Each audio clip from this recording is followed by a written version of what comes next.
At this point, no cap, Moon Knight is currently my favorite show of all time. Definitely. After watching the third episode of Moon Knight, I was definitely hyped up to recreate the sky rotation from Moon Knight, obviously by Khonshu and Steven.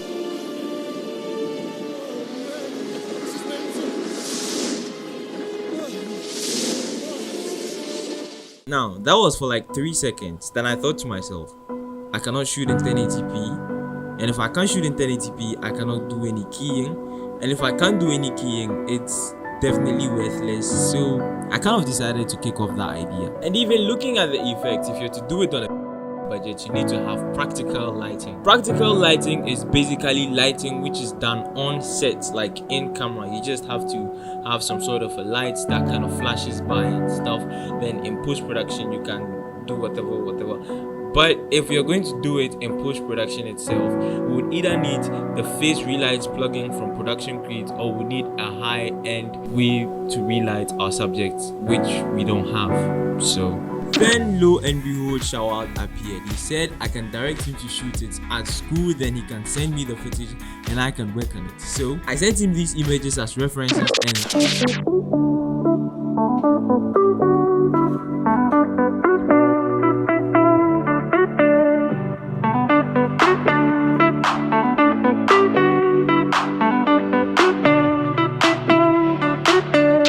this was what he brought back as the final footage. Oh my goodness, this is absolutely epic. So with all my footage prepped, I now had to jump right into After Effects and start doing some magic. So the first thing is to key out the sky, and when I'm dealing with skies, I usually use the Luma matte way, where I just have to make my footage black and white using the levels to crush all the blacks and reveal all the whites. Then I'm just going to duplicate the footage, remove all the effects, then I'm just going to make one the Luma matte or the Luma inverted matte of the other. Then just do some simple adjustments, and then yeah.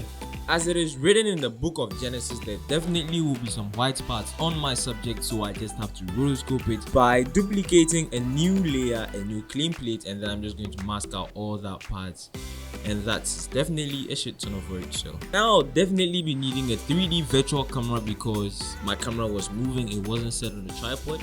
So I'm just going to 3D track my footage and wait. Now my 3D camera tracking didn't work, so I have a different option. I can now find a point inside my actual footage and then track it in a 2D way, and then just create a null and then parent whip it to whatever I want to make 3D. It works, but it has some sort of a parallax error, which if you aren't really that much of a VFX artist, you're not going to recognize. So I just did it anyway. Now I decided to add the sky into the composition. At first I didn't know what I was doing, so it was just some sort of a speculation. I just hoped it worked, and it actually did. So that's pretty much it. And after a series of color matching and color correcting, converting my scene from day to night, and doing some sort of adjustments, adding lens flares and a whole bunch of things just to make my scene look a little bit realistic, it was now time to go for the sky animation. And for the sky animation, there are two ways: the easy way and the hard way. And as you guys already know, I'm going for the easy way. Now there's a reason why I'm going for the easy way, because I'm part of those who think the earth is a flat object. Why do I say so? Because the difficult way proves that the earth is round. Now for the difficult way, all you have to do is go into Cinema 4D and create a sphere. You can increase the segments to increase the smoothness of the sphere. Now create a new material and slap your sky texture onto it.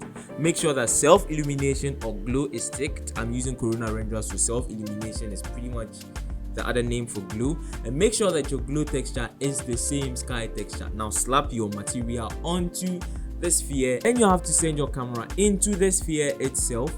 And why we had to add a glow animation is that because if you're inside the sphere, light doesn't reach there, but if the material is a glowy material, it's pretty much is going to emit light inside of the sphere too. Then you can just start by creating your rotation animation there. It's up to you. You can decide to turn on motion blur or whatever the hell that you want. This didn't really work for me because animations take like 3 days to render on my PC, and I cannot wait for 3 days for just something I can do in After Effects to render for me, so I just decided to go with the easy way. So if you're done with all your animations, you can pretty much just export your something as a PNG sequence or a JPG sequence and just go into After Effects and continue with wherever I left.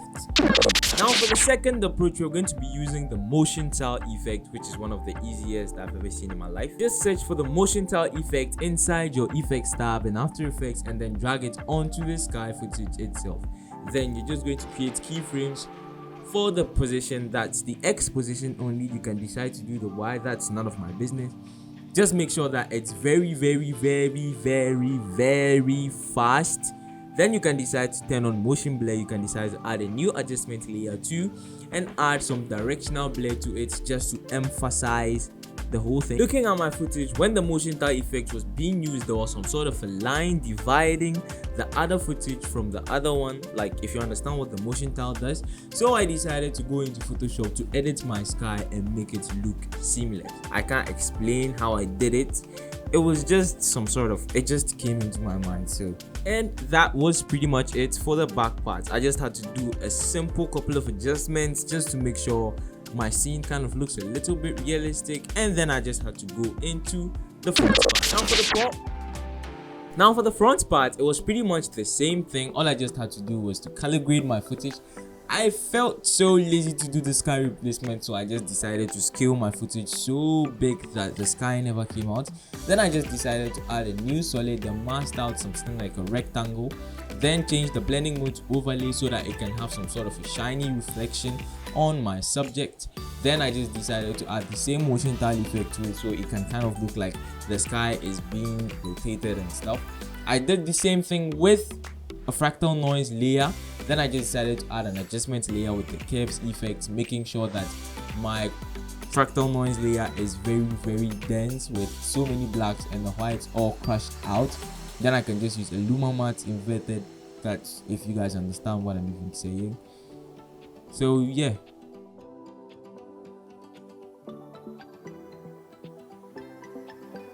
and that was it for the process. I just had to go into Premiere Pro and add a whole bunch of camera shake, then just do some minor adjustments like color grades and sound design, and the final video.